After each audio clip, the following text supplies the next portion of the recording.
जोङो निउसाव नुदों जे पार्टीनि मोनसे मिटिंनि थाखाय क'क्राझाराव थानाय मोनसे स्कुला सानबानि थाखाय बन्द होदों।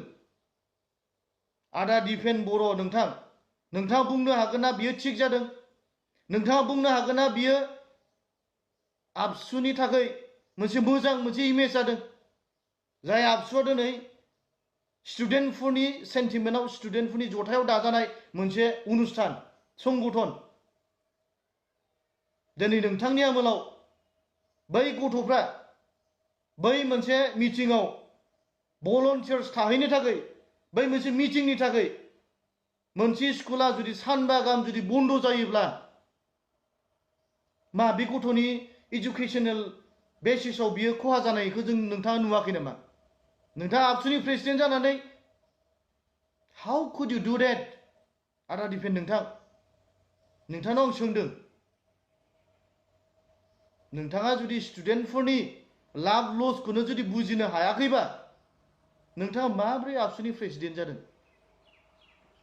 मा भलन्टियार्स थानो थाखाय बेलेग मानसि गैया नामा? बाहाय खामानियाव बेस्थ खालामनो थाखाय बाहाय माबा मोनसे अनुस्थान फाथिनो मिटिं फाथिनो थाखाय बेलेग जायगा गैया नामा? स्कुलनि स्टुडेन्टफोरखौ नुबाय नामा नोंथांमोना? स्कुल जायगाखौल नुबाय नामा नोंथांमोना? बेलेग जायगा गैया नामा नोंथांमोनालाय? बेखौ बुंबा नोंथांमोना गाज्रि मोनगोन, दुखु मोनगोन। रायजानो हाया नोंथांमोना, सोंखारि जानो हाया, बिजिरजानो हाया नोंथांमोना।